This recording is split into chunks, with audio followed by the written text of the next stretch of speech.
Hello and welcome to the Metabolism Summit. I'm Sarah Vance, nutritionist, author of the Perfect Metabolism Plan, and your host for this exciting event featuring the top doctors, nutritionists, experts, and changemakers in the industry. Because achieving optimal health is not about eating less, exercising more, or cutting calories. The real secret is to heal the metabolism at the core. And today we have joining us Dr. David Jockers to share 5 steps to kick sugar cravings, burn fat, and get your energy back. Dr. Jockers, I think we all need to do those things. So I'm so excited you're here with us today. So great to be on with you, Sarah, and you're absolutely right. I mean, all of us want to be lean bean, fat-burning machines. We've got to really follow the proper strategies in order to get there. Yeah, well, I'm super excited to get into this topic with you because I know you've got a lot of great information. But let me just take a second to introduce you to everybody. Dr. David Jockers is a functional nutritionist and chiropractor. He's the author of Supercharge Your Brain, the complete guide to radically improve your mood, memory, and mindset, and the Supercharged recipe book with over 180 full color recipes to help you take back control of your health. Dr. Jockers is a sought-after speaker who travels around the country and talking on such topics as weight loss, brain health, healing leaky gut, thyroid function, natural detoxification, and disease prevention. He owns and operates Exodus Health Center in Kennesaw, Georgia, and you can find him at his very popular natural health website, drjockers.com. So I've been following you for a little while here, Dr. Jockers, and I love all the recipes you're constantly sending and providing people. You really do have some amazing recipes. Are a lot of the ones you're posting on your website in the Supercharged recipe book? Yeah, absolutely. I mean, I've been working with clients now for, over 7 years, and obviously trying to help them follow a key nutrition program and really stay as compliant as possible is always the biggest challenge. And so providing really high quality recipes with kind of just a really good layout and just visually appealing, I found to be extremely effective strategy. And that's really why I created the recipe book. I love that. I think it's so important because you could say, well, eat this food, but if you give them a recipe to actually bring it to the table, that makes all the difference. So I love that you're doing that. Yeah, definitely. Well, so let's get into this whole, I know this sugar thing is a big one for a lot of people. It was a huge thing for me because I ate a lot of sugar throughout my life. And a lot of times, I think a lot of us don't even realize how much sugar we're getting. I know you've got this 5 steps. And the first one, I love this, develop the mindset of a sugar buster. What is that? Tell us what that means. Yeah, I think, when it comes to kicking sugar cravings, which probably I would say 90% of the people listening have had probably pretty rampant sugar cravings at some point in their life. There's always that unique individual that says, oh, I don't really crave sugar, right? But Sarah, you and I both know typically those individuals are still eating a lot of carbs in the course of starchy foods like breads and things like that. But I know for myself, I really struggled with sugar cravings. In fact, I still do. If I'm around sugar and I'm just really not, in a sense, not living my life with the kind of passion and excitement that I try to live with on a daily basis, then I can easily be susceptible to just pounding a bunch of sugar, and usually in a form of like natural sweeteners, honey and coconut sugar and things like that. And so really it all starts with mindset. You got to have the mindset that, your life purpose is much greater than, the momentary pleasure of consuming some sort of sugar-based treat that's in front of you. And so really having a compelling vision for your life is kind of where it starts. And that compelling vision really helps, in a sense, just put this, I guess you could say, just this mentality, and just ingrains it into your heart that consuming food that weakens your body will actually be painful, right? And so most people tell me things like, well, I could never give up such and such. I can never give up bread. I can never give up pastries or ice cream or something along those lines. And really that's just a mentality of somebody that lacks a compelling vision, right? So when you have a compelling vision that you want to do incredible things in your life, that you want to have awesome energy, that you want to be a lean, mean, fat-burning machine, that you want to have just tremendous energy from the time you wake up to the time you go to bed, be able to produce at a high level, be the best spouse and friend you possibly can, And you realize that the food that you eat plays a critical role with that. You start to crave food that gives you strength and gives you energy and helps to produce vitality within you. And so that's really where it starts. The mindset of a sugar buster is just reframing our mindset around the food that we're consuming. The cool thing is, as you know, Sarah, is that you can actually satisfy that sweet desire that all of us have with natural sweeteners. I mean, things like stevia, we can still consume. I mean, I consume stevia flavored cookies and smoothies and different things like that on a regular basis that are amazing, that really help improve my energy and my strength. And they don't cause the blood sugar imbalances and the sugar cravings. So we can have it all, but it really starts with having a compelling vision, having a persistent mindset, and really just taking personal responsibility for the foods that we put in our body. Yeah, I want to definitely talk about stevia in a minute, but I think you hit on such an important topic here of really just making that connection between how these foods are making us feel and function. And I think that was such a key thing for me. And I know for a lot of people, and I think, one of the issues is sometimes we just don't know, we haven't given it enough of to try to find out, gosh, when I eat this much sugar, I am exhausted all the time, or I have all these health problems. And so sometimes doing that trial of, let's see what happens when we can make these changes. I find it to be true a lot of times with food intolerance. When you take the foods out that could potentially be causing other symptoms, that's when you notice. That's when you connect to, wow, how good I feel. And I know a lot of people who have experienced that when they can get the sugar out.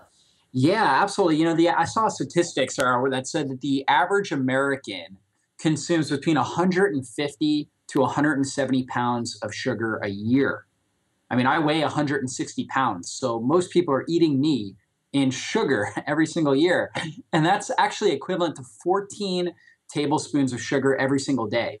And so just like you were saying, like most people are like, well, it's not like I'm like sitting there eating bowls of cereal and just kind of shoveling it in my mouth. Most people aren't doing that, but we're getting it in all of these different foods, oftentimes foods that we think are actually healthy. Like one of the key ones is smoothies and shakes. And I know growing up, actually, when I was in college, my undergraduate, I got a part-time job at a Smoothie King.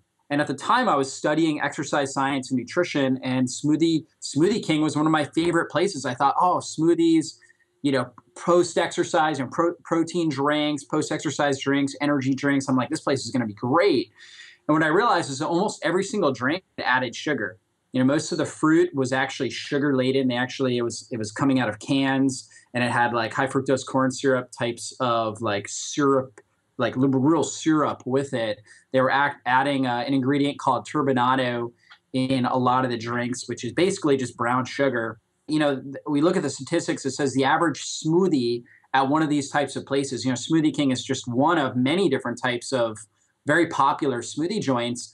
The average one contains 40 to 80 grams of sugar in their small drinks, right? Like their 16 to 20 ounce drinks. And I will tell you, 2/3 of the orders are for the large drinks. And so somebody gets a 32 ounce, they're getting 120 to 150 grams. That's 12 to 15 tablespoons of sugar right there. I mean, that's unbelievable amount of sugar. And so again, most people are walking out, having a smoothie or a shake, thinking that they just got a healthy drink, but actually they're loading themselves up with sugar. Another big one is yogurt. And so most people, and I used to think yogurt was one of the healthiest things you could put in your body.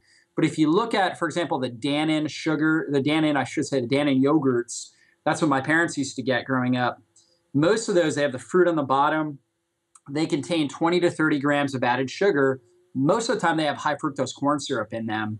And then in our society, we've got kind of this, most people that are health conscious, they go for things like Greek yogurt.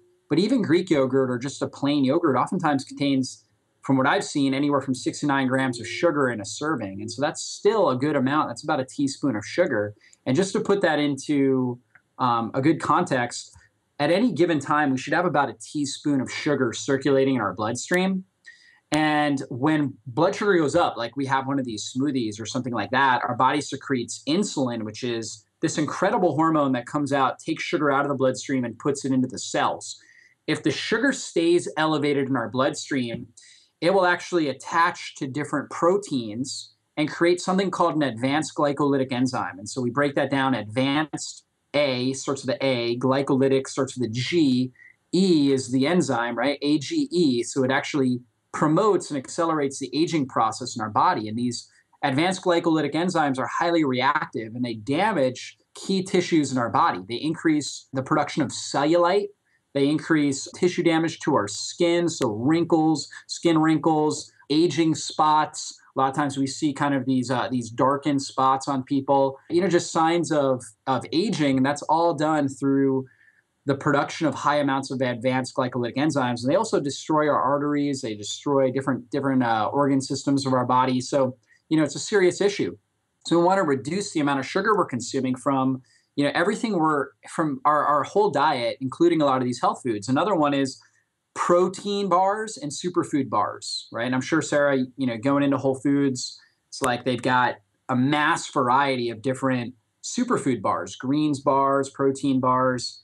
But, most of these are just loaded with sugar. You go in, you see like the Cliff bars, and they're marketed for health. There's green bars in there, but most of them contain 20 to 30 or more grams of sugar in a simple bar. So again, that's 2 to 3 tablespoons of sugar right there in one of those protein bars. And then you've got green juices. And, all of us have thought, well, we want to get more greens and more antioxidants, more chlorophyll into our diet.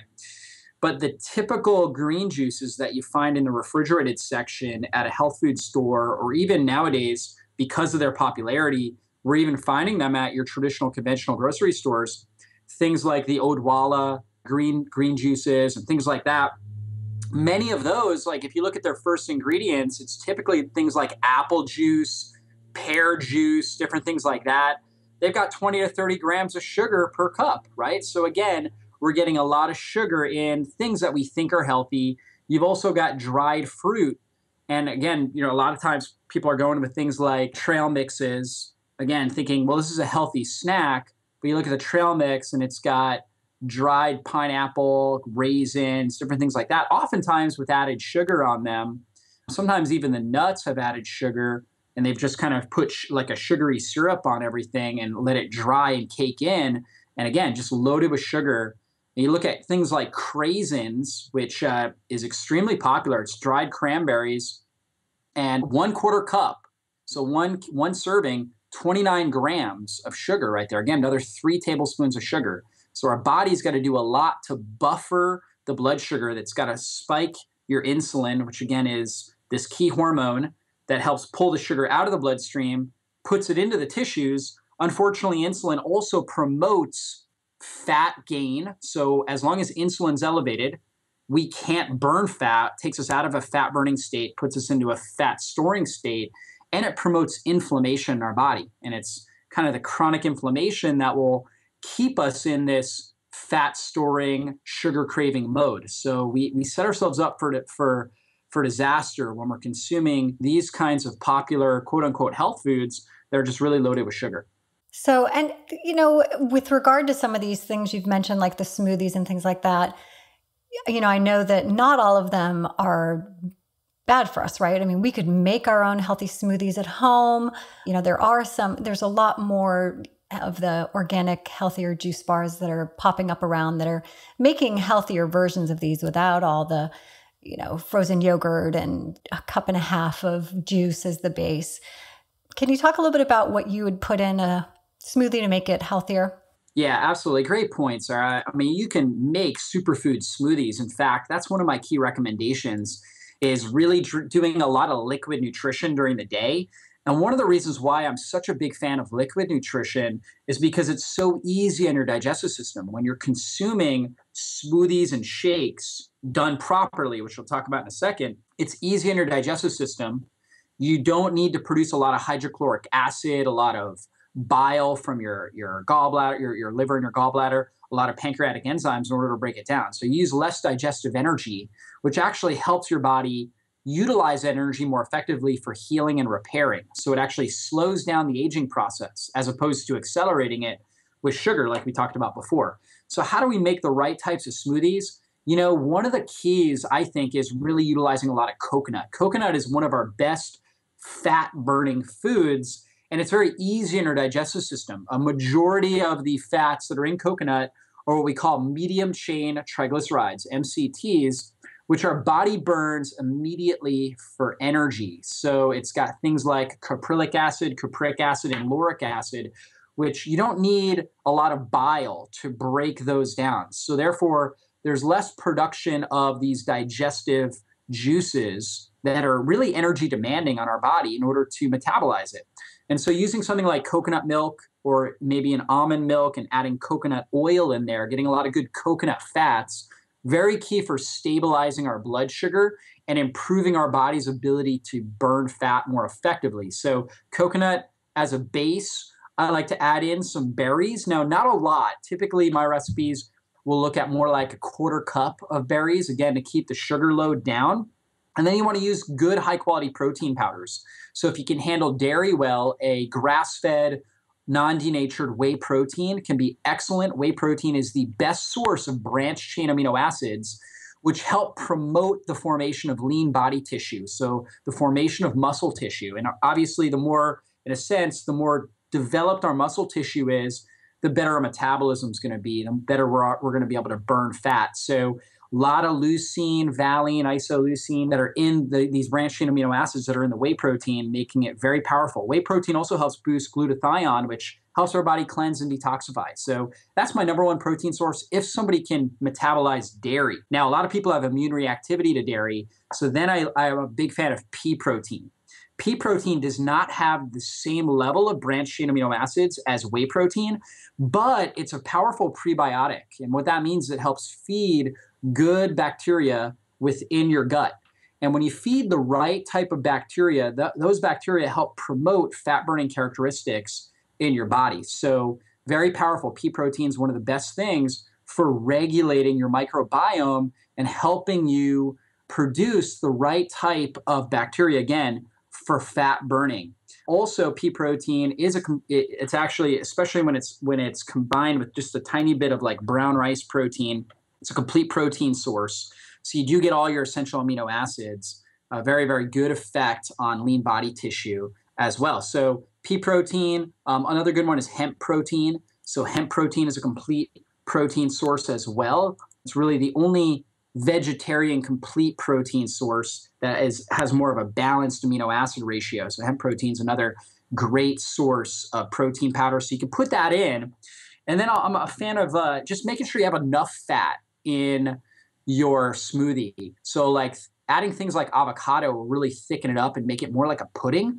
That's one of my favorite things to do. And avocados are loaded with antioxidants, particularly carotenoid antioxidants like lutein and zeaxanthin, which are really good for your skin, your eyes, and your nervous system. So your brain, they really protect the nervous tissue, your brain, your peripheral nerves. Avocados are very rich in these types of antioxidants, loaded with potassium. Potassium is really good for getting rid of excess extracellular fluid, right? And we know that a buildup of extracellular fluid is one of the things that contributes to the development of cellulite. So avocados are really good for that. So you can either add in extra coconut oil or coconut butter, or throw an avocado in your smoothie to make it thicker. And that will really, really provide the good fats that will produce satiety, meaning that you'll be satisfied. You won't have cravings. And that's one of the keys. If you make a smoothie and then a couple hours later, like 2 to 3 hours later, you're craving more food, you need more food, that's a sign you didn't have enough good fats in there. You should be able to go at least 4 to 6 hours after having your smoothie without even really thinking about food. And that's a sign that you had good fats in there and that your body's in a fat burning mode. So very, very critical little feedback that you can give yourself to make sure you made your smoothie correctly is see how you feel after a couple hours. If again, you're shaking, you're irritable, you're craving sugar, you need something to eat, it's a sign you did not put enough good fats in there. And you may have put too much berries or too much sweetener, too much sugar, things like that. So check that and make the necessary modifications. So that's really important. I'm also a fan of doing things like green juices, herbal teas, and you can do properly made green juices. You know, the only sweetener when I make a green juice that I'll use would be maybe like half of a Granny Smith apple.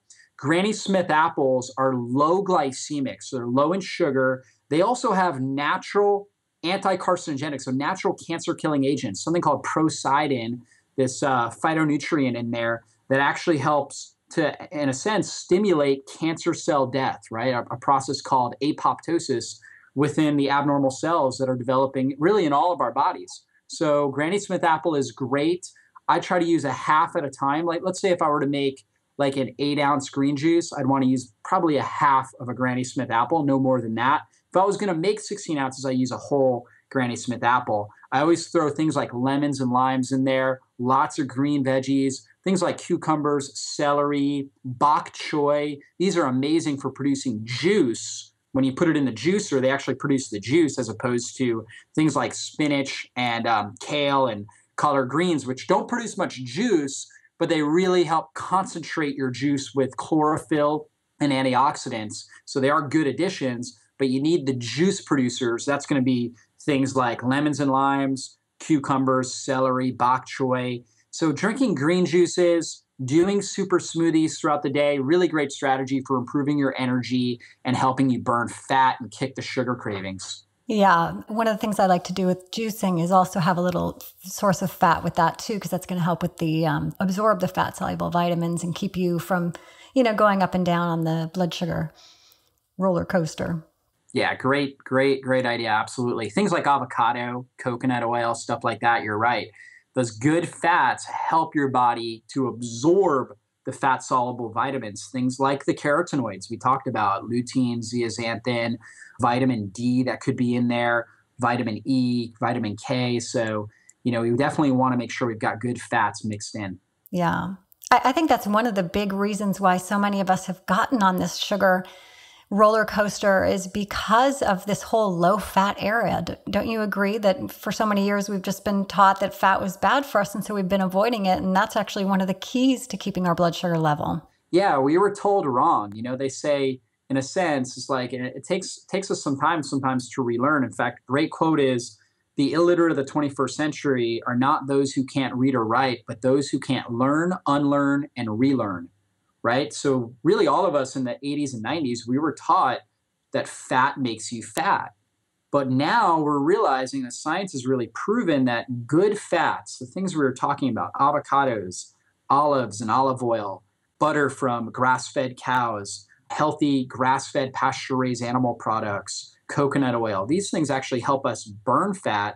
They produce satiety, meaning they help balance our hormones, particularly things like leptin, which is secreted. It's a hormone that's secreted from our fat cells, goes up into a part of our brain called the hypothalamus and tells it that I'm satisfied, that I don't need more food. And good fats are one of the best things for helping promote sensitivity, meaning our body's ability to respond quickly, efficiently, and effectively to leptin. And so we get that, in a sense, that satiety switch, so we don't end up overeating, and we feel satisfied and we burn fat throughout the day. And so good fats are key foundations for that. Yeah, the French have always kind of kept the fat in their diet, and they used to call it a French paradox, why the French weren't getting all these diseases that were thought to be associated with, diets higher in fat. And it turns out that it wasn't a paradox at all. It was just good eating. Yeah, exactly. I mean, a classic Mediterranean diet, lots of olive oil, clean, healthy, pasture-raised animal products. It's a higher fat diet than your typical, in a sense, like the DASH diet or the diet that the American Diabetes Association recommends. It's a higher fat diet, and research has shown gets significantly better results with reversing chronic disease, as well as helping people just, in a sense, have better quality of life. Yeah, I want to go back to that one quote that you said about having to learn and relearn and being flexible and realizing that, I think nutrition is one of those sciences that is just, there's one thing we can be sure about, it's going to change. And I think that's such a wise thing to teach people that, listen, what you know today may not be true in a year or 2 years or even a few months. And so being able to really stay with, the research and being flexible. Yeah, and that's why things like the summit is so great, because it is bringing information out there to help people to, get the newest and latest, greatest. Yeah, that's absolutely true. I always tell my audience to really plug into as many of these summits as possible. The reality is that science is constantly changing, that we're learning new techniques and strategies that, that clinicians like yourself and me, that we're getting on a regular basis. And so tuning into these summits is one of the best ways to really get the most cutting edge science laid out in a very practical way. And, as many of these kinds of programs as you can get access to, in a sense, you're going to be light years ahead of many people in society, and you're really going to be able to put these things into action and get the results for yourself. And I love that there's doctors out there like you that are on the cutting edge, that are staying in tune with all this stuff and helping bring it to their patients. Because I know, that's not always the case, so it's really great. So back to these 5 steps. I know that the step number 3 was consume more fat-burning superfoods. And I know you've talked about a lot of those, like coconut products. That's one of my favorites too. You were talking about, antioxidants and things like that. Did we hit that topic completely, or were there a couple others you wanted to mention? Yeah, just to touch base on that, like we talked about lemons and limes. These are one of the best things that you can be utilizing. I mean, they're just loaded with vitamin C, vitamin P, which is called citrus bioflavonoids, which actually help improve oxygenation into the deep tissues of the body. One of the key signs of somebody that's, in a sense, craving sugar all the time, one of the reasons why is that a majority of the cells in their body are running off of an anaerobic metabolism, meaning that, in a sense, their body, these cells they're not producing energy through oxygen very effectively. They're breaking down sugar, which is an anaerobic fuel, and they're craving it on a regular basis. And so squeezing fresh lemon or using like a lemon essential oil or juicing the lemon or the lime, very powerful approach to improve your blood, in a sense, just the circulatory system. So to get blood into the deep capillaries to bring more oxygen into those cells, which will then make the cells more efficient and effective. And that will actually send a feedback into your system that will, in a sense, help you to crave sugar less often. So very powerful approach. Also, just in a sense, putting them on food, the acids that are in them, citric acid, helps to blunt the blood sugar, the glycemic index of a food that you're consuming. So it will actually help your body to blunt the overall blood sugar effect and reduce inflammation that you may get from consuming foods that are higher in sugar. So that's why it's good to put in a green juice, especially if you're using something like a Granny Smith apple, or to even squeeze on meat and vegetables. Pasture-raised animal products, and we were touching base on that. So getting things like pasture-raised eggs, grass-fed beef. Grass-fed beef is one of the best sources of conjugated linoleic acid, CLA. And CLA is a powerful metabolic fuel that enhances glucose or sugar sensitivity. So it actually helps improve your insulin receptor activity on the cell membrane. So grass-fed beef, one of the best sources of CLA. Also things like pasture-raised egg yolk, very rich in that. And also grass-fed butter. So grass-fed butter or ghee, which is a clarified butter, very good sources of CLA, which improves your body's ability to utilize sugar. And then last but not least, I want to talk about pumpkin seeds, which are a fantastic snack to use on a regular basis. There's a brand called Go Raw. I don't know if you tried these, Sarah. They're Go Raw sprouted pumpkin seeds. They're awesome, and they're loaded with magnesium. Magnesium is super key. Anybody that's having blood sugar sensitivity issues, or if you're having issues with weight loss, most likely you're deficient in magnesium. And one of the reasons why is that insulin not only helps bring sugar into the cells, but also helps bring magnesium into the cells where they're needed for hundreds of different enzymatic functions. And so if you have any level of insulin resistance, right, where your body's not able to use insulin effectively, then you're not going to be able to get the magnesium into your cells effectively. And oftentimes you just end up urinating it out. So by improving your blood sugar sensitivity, you're also going to improve your body's ability to utilize magnesium. And it's like they go hand in hand. The more magnesium, healthy, good magnesium you bring in, the better that improves your insulin receptor activity.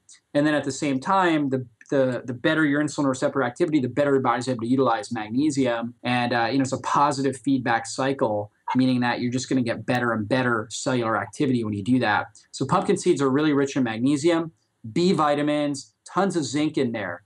Zinc is another one of these things. When we're insulin resistant and we're, in a sense, utilizing sugar as our primary fuel, we end up depleting a lot of key nutrients, particularly things like magnesium and zinc. And we really need zinc in order to produce sex hormones like testosterone, estrogen, progesterone, key sex hormones that help our body to burn fat.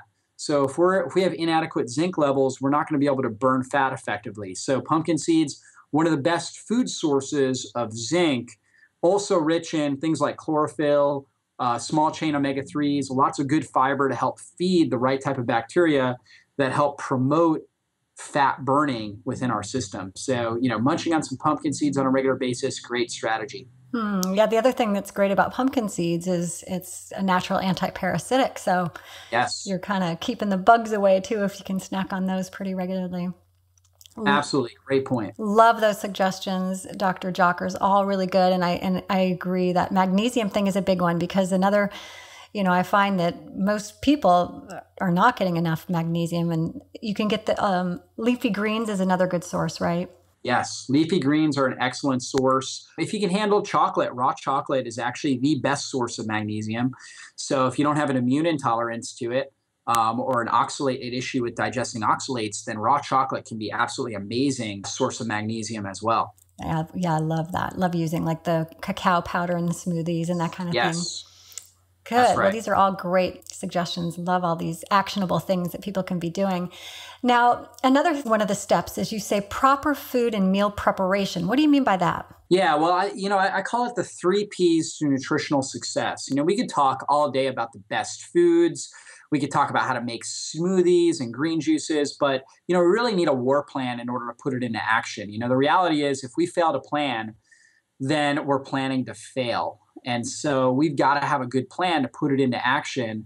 And so the first one is really planning your shopping and meal ideas in advance. My wife does this. She'll actually write out what we're going to have for dinner every night. And that's just a great strategy. It helps her understand what she's going to be shopping for. It helps us just really break down, hey, here are the foods that we're going to be consuming. Here's what we're going to have, for lunch, for snacks. When you create a plan like this, you just stick to the plan, right? And that's really like every successful sports team, professional sports team, or even collegiate level sports team, any real, team that really wants to be a champion, I guess you could say, or have a successful season, they're going to have a game plan. And we need to when it comes to nutritional success as well. So creating a shopping and a meal plan is where you start. So that's the first thing, plan ahead.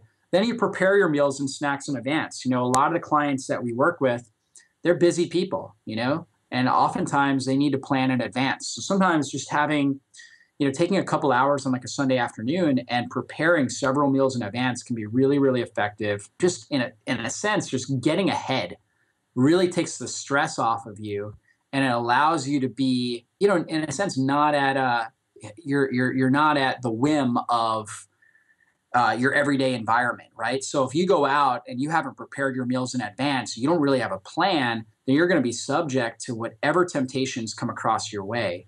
But if you already know what you're going to have for lunch, it's already prepared in advance, right? Or you've scheduled time to prepare it, then you've got, in a sense, it's going to help you to just stick to your success plan. And that's super critical. So you want to plan ahead, you want to prepare your meals, and then finally you want to protect your home.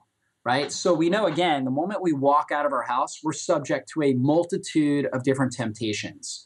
They're all around us. The one thing we can really control is what we put in our house. So we want to make sure we protect our home from all these different hidden sources of sugar, the things that we already talked about. We want to make sure we've got natural sweeteners, things like stevia, or perhaps if you're going to use like a little raw honey, or sugar alcohols, if you digest them well, like xylitol. Things like that, have that available for baking. You may have, obviously, the good fat sources like we talked about, lots of greens, all the different superfoods. Make sure you got that available. Quick snack foods, that's super critical. Just having quick snack foods. One of the things, I've got a 30-day sugar detox program that I have a lot of my clients going through. And basically, one of the things they get is a snack guide, right? So they get a replacement food guide for all the foods like chips and cookies that they love. And I give them a guide that shows them better sources, in a sense, a replacement rule. So if they love chips, they're going to get a better form of chips. If they love mayonnaise, they're going to get, a much better form of mayonnaise to be utilizing. And then also a snack guide So they'll understand the best snacks that are lower in sugar, snacks that are going to help keep them in fat burning mode and really help provide satiety. So again, the 3 key P's that you want to put into practice for nutritional success are: number 1, you want to plan your shopping and your meal ideas in advance. For most of us, we could probably get away with going to the grocery store once a week, and that's a great thing to plan. And then you just go ahead and you get everything you need for your meal ideas, your snacks. Go ahead and plan and make sure you follow through. Number 2 is prepare your meals and snacks in advance. So make sure that you're preparing your meals in advance, especially if you're busy, if you're working a full-time job or something along those lines. You want to plan. Sometimes you want to create meals 2, 3, 4 days in advance. Sometimes you can freeze these things, put them in the oven or put them on the stove top afterwards. But always make sure you've planned it out, you've prepared it in advance, and then you want to protect your home. And so again, the moment we walk out of our house, we're subject to a multitude of temptations. But if we keep our home free of any of these sources of hidden sources of sugar, things that wreck our metabolism, then, we're going to really be off to a good start. And we're going to really give ourselves the best chance to stay on the type of nutrition program we need to have the success we want. Yeah, we'll be less likely to go out in our pajamas to get something sweet, as it makes it harder for us, right? Yeah, absolutely. These are amazing tips. I think the whole planning and preparation is huge. And I know as a parent, a busy working parent, the days that I don't do that and my kids are, pulling on my sweater, go, hey, what's for dinner? And they're getting into the cabinet and trying to find snacks and filling up on those things. That's when, the wheels fall off the bus. But, when I plan, I kind of get excited and I look forward to what I'm making. And, so I think that's super key. And yeah, maybe you can't do it every single day, but the more I plan, and the more I get into the kitchen, I think there's a lot of people that are afraid of cooking. Oh, I don't cook. I don't like to cook. And, I find that the more I get into the kitchen, the easier it is and the more I enjoy it. So. Yeah, that's so true, Sarah. And also, especially if you're new to cooking, there's a lot of great recipes on my website and other blogs around the web that just make awesome food with simple recipes, like 4 or 5 ingredients, 6 ingredients.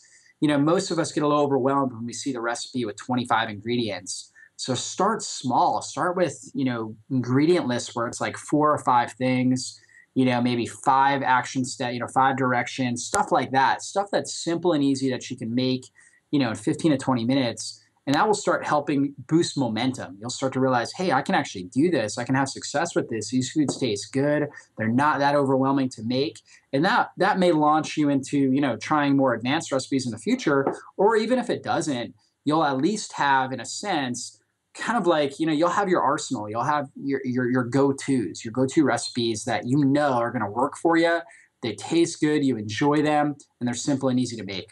Yeah, exactly. You'll have those few go-to things that you could just rattle off. You could be at the store. You don't need a list. You know exactly what you need. You don't need a recipe. Yeah, and we love that when we've got those things that we know everybody in the family likes. And yeah, the more you explore, the more you'll get those.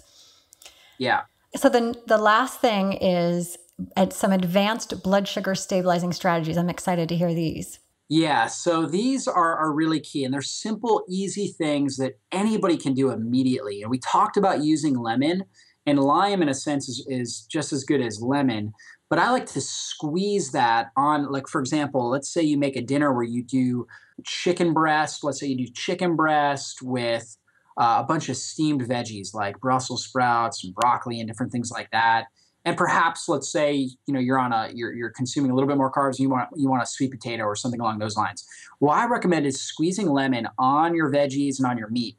The enzymes that are in the lemon, you can even do it on the sweet potato if you like. The enzymes that are in there will actually help pre-metabolize the meat and the vegetables, making it easier on your digestive system. And again, we talked about the citrus bioflavonoids. They're going to help give you antioxidant protection, but they're also going to help with oxygenation, capillary permeability into the deep tissues of the body, so you get better oxygenation. So simple, easy thing to do. Also, you can use apple cider vinegar, right? So oftentimes, I have a lot of my clients will like to use both of them together. They'll put a little bit of lemon, and they'll also put a little apple cider vinegar on their meat and their vegetables.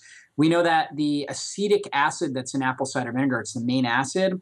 Research has shown that it actually reduces the glycemic response. So in a sense, the period of time that the blood sugar increases by 31%. So instead of like a 100, like for example, if you eat white bread or something like that, or even whole grain bread or a regular potato, you've got this massive blood sugar spike.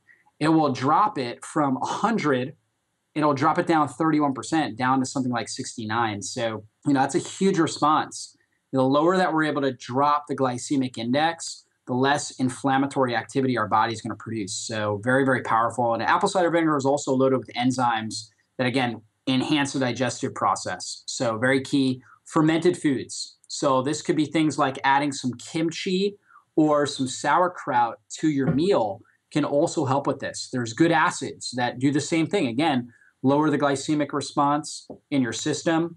Also, the probiotics and the enzymes in there help your body to break down the food particles, help you digest them more effectively, which reduces inflammation and improves insulin sensitivity. So using fermented foods, again, vegetable-based, or you can do, if you're able to tolerate dairy, you could do things like maybe a raw milk kefir or yogurt or something along those lines. Those work great. You could even drink a little bit of coconut water kefir. I know my wife and I, we love the Kavita, particularly the lemon ginger, which is excellent. Ginger is fantastic for helping your body produce hydrochloric acid, bile, digestive enzymes. So consuming a little bit of that before a meal can be absolutely amazing for enhancing the digestive process and lowering the blood sugar response. Also, you can do things like cinnamon, which is excellent on a sweet potato or any sort of starchy food, or fruit. Adding a little bit of cinnamon improves insulin receptor sensitivity. It also inhibits enzymes that deactivate insulin receptors, right? So what happens is often as we're consuming a lot of sugar, we develop this state of insulin resistance where the insulin receptors become damaged from inflammation and our body actually starts to deactivate the insulin receptor activity. And so cinnamon helps reduce that effect, reduces inflammation, reduces the deactivation of the insulin receptors. So adding a little bit of cinnamon to smoothies, as well as adding it to things like sweet potato or pumpkin or something along those lines can be great. Finally, you could do a high quality multivitamin with chromium and vanadium. So this is a very simple, easy thing. Many people are consuming multivitamins, but I'll tell you, most of the multivitamins I've seen out on the market do not have a lot of blood sugar stabilizing nutrients. I like one that's got a good amount of chromium, ideally between a minimum of 125 to like 250 micrograms of chromium will give you a really, really good response at keeping your blood sugar stable.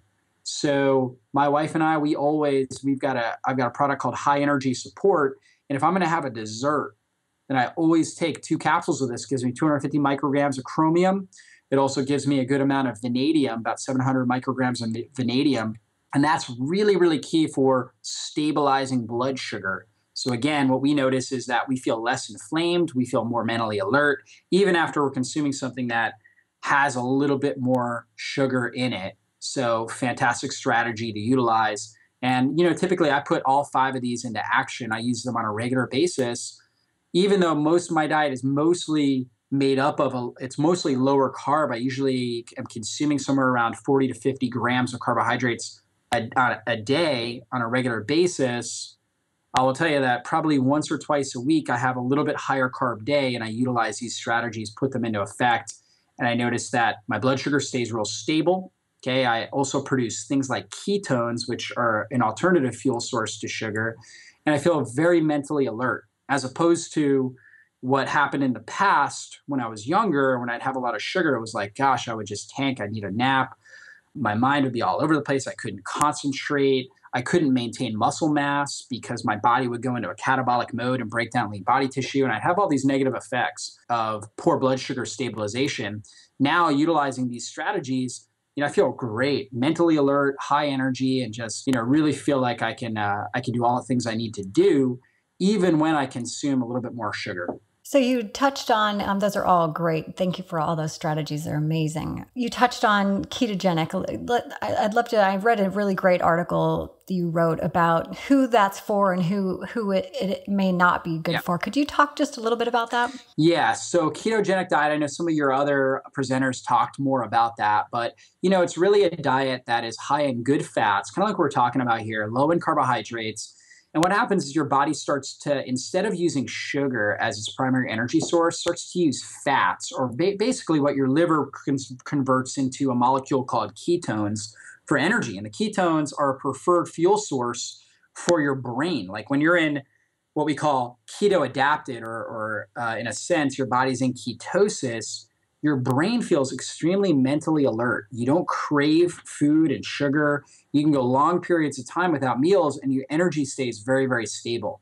So I personally like to use the ketogenic diet for several different population groups. Number one is for overweight or obese individuals, right? So if the major conditions is just an individual that's trying to lose weight, particularly if they're younger, they don't have like a diagnosed thyroid disorder or extreme adrenal fatigue, then ketogenic diet can be absolutely amazing. You can lose weight very, very quickly. You know, I've had clients lose 30 to 40 pounds in 30 days, right? So it's just amazing for how it gets the blood sugar stable, turns on the fat burning switch, and you just start, in a sense, just going through fat stores and really losing weight quick. You know, I had a individual on this sort of nutrition plan, and he lost 115 pounds in a year, right? So just awesome stuff. Other conditions are neurodegenerative conditions. So whenever I'm working with clients with Alzheimer's, dementia, or Parkinson's, I have seen a ketogenic diet be so effective for helping, again, stabilize blood sugar, which helps regenerate neural tissue more effectively. You know, in all these nerve cells, the main energy source is called the mitochondria. And for most of us, like Alzheimer's is called type 3 diabetes, meaning that it's a blood sugar disorder that's at the root of it. And when you have a blood sugar disorder, your body is not producing energy effectively by breaking down fat, which we do in our mitochondria, which is the energy producing center of every cell. So a ketogenic diet helps improve what we call mitochondrial biogenesis, or the production of new mitochondria, which is necessary, particularly in our nerve cells, and it helps to prevent and reverse things like dementia, Alzheimer's, and Parkinson's. So I like to use it there.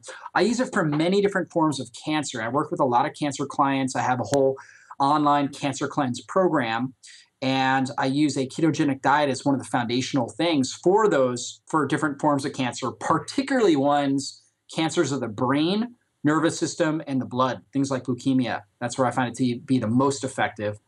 People with chronic pain oftentimes respond really well to a ketogenic diet. Seizure disorders, people with epilepsy, you know, that's where the most research has been done on a ketogenic diet for, in a sense, reversing seizures. In fact, you know, in the Merck manual, it is one of the top therapies for seizures. You know, even medical doctors, at least they should be aware of this if they're not, because it's right in the Merck manual. It talks about ketogenic diet, how effective it is. Last but not least, non-elite athletes or individuals that are looking for higher mental or physical performance. You know, this is really where I fall. That's the category I fall into. I'm an athlete. I work out every day. I play different sports, but I'm not an elite athlete. I'm not trying to I'm not trying to do triathlons, and I'm not trying out for the Olympics or a professional sports team. I'm just doing it recreationally. I want to feel good. I want to be fit. I want to have incredible performance. And so I exercise regularly. And I find that, you know, staying in a state of ketosis most of the time, and I do something called cyclic ketosis, where I cycle in and out of ketosis from time to time, I find to be my desired state. And I feel the best when I'm doing that. Now, the cases where I don't want somebody to be in a ketogenic state are going to be, number one, pregnancy or breastfeeding. Currently, as we're doing this interview, my wife is pregnant with twin boys, and we're really excited. We're having those. Probably by the time the summit kicks off, we'll have our baby boys. Very excited about that. Yep. But pregnancy and breastfeeding, the body, in a sense, is got to do so much. You know, obviously during the pregnancy, the babies are growing so fast. We need more carbs. So my wife, she consumes things like sweet potatoes, healthier forms, nutrient-dense forms, berries. She consumes, if we're doing a grain, it's going to be something like quinoa. Healthier grains, healthier starches. She'll consume usually one to two servings a day of that. So it's not quite a ketogenic diet, but it's certainly not a higher carb diet. Works great, keeps her hormones in balance, keeps the baby growing and developing optimally. When she's breastfeeding, she'll be doing the same thing. Very important. If you're on a very low carb diet, your pregnancy or breastfeeding, there's a higher risk that you're going to have problems. So why take the risk, right? And her figure is amazing while she's pregnant. Really, a reason why she's on a good, high quality, nutrient dense diet. She's also exercising regularly, keeping a positive mental attitude. She's sleeping well. So she looks amazing. And, at this point, she's going into her 8th month of pregnancy. Also children and teenagers. So, kids, when they're growing really fast, again, having a little bit more carbs in the form of berries. Berries are the most nutrient dense form of carbohydrates. So berries, things like beets. Beets are actually an excellent source. So getting your kids eating beets on a regular basis can be amazing. Really, really good for detox and methylation. For example, that's a fantastic food for a pregnant woman would be to consume beets. Tons of B vitamins in there that are key for healthy DNA reproduction, like the baby is going through as it's developing. Somebody has irregular menstrual cycles. That can be another issue. If we go on a ketogenic diet, sometimes it can negatively affect our estrogen to progesterone balance. So these individuals oftentimes respond really well to healthy forms of carbs. Again, things like beets can be absolutely amazing for women that are struggling with endometriosis and things like PCOS and stuff like that. Doing some beets, the B vitamins in there can be key for helping them overcome that. Adrenal fatigue. People that have extreme adrenal fatigue, oftentimes they can't tolerate low blood sugar very effectively. Their body can't get into ketosis effectively. So until the adrenal fatigue is corrected, we want to keep them on, in a sense, again, not a high carb diet, but like a low to moderate carb diet where we're putting in these good sources like we've been talking about, more berries, sweet potato or squash or pumpkin, beets, things like that, maybe quinoa if you're doing a grain. People with hypothyroidism, sometimes if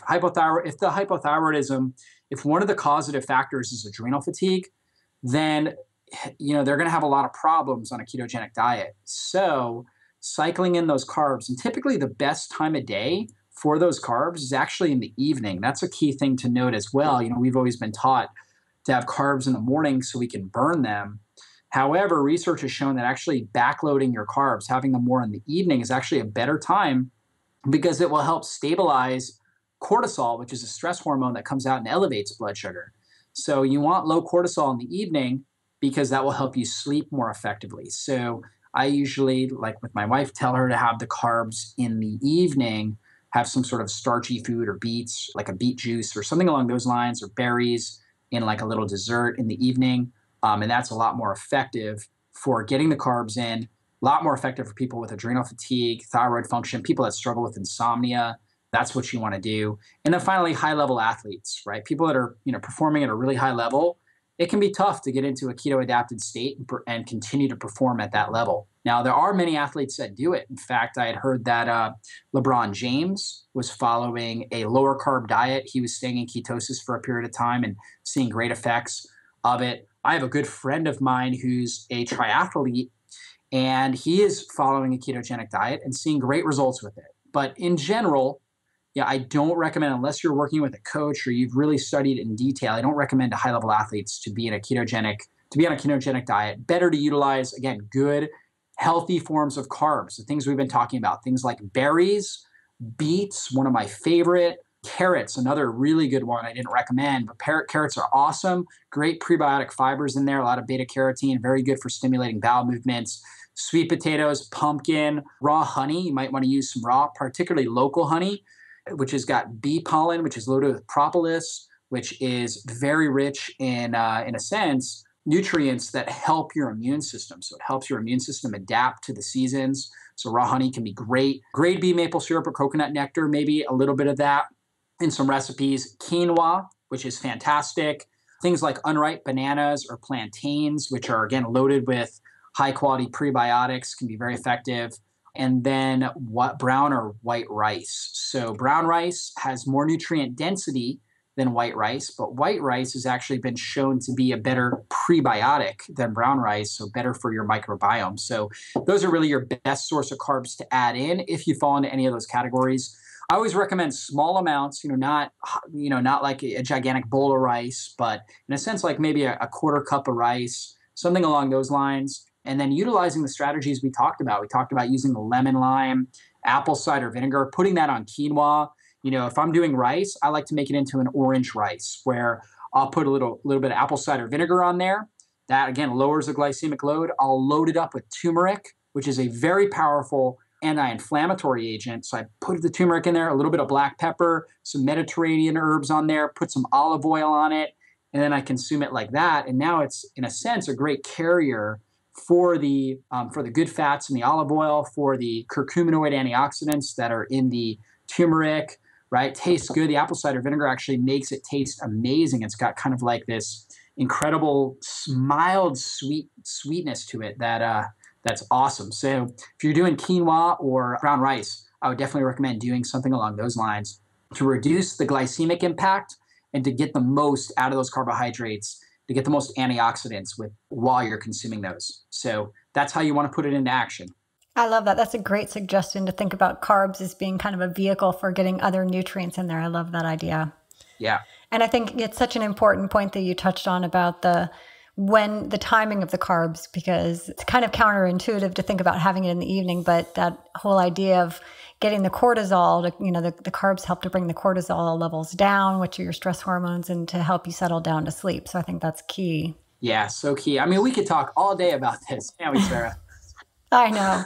Well, Dr. Jockers, thank you so much for all this, amazing information. You gave us so many tips. I really encourage everybody to get over there and check out your website and sign up to get on your Facebook and your newsletter and your book, Supercharge Your Brain, and the cookbook as well. So I definitely encourage people to head on over to drjockers.com.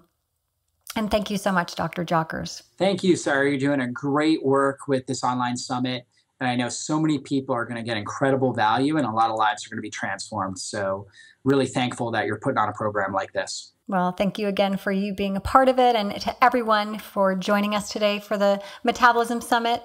I hope you are all listening and getting some great information from this. And I'm your host, Sarah Vance.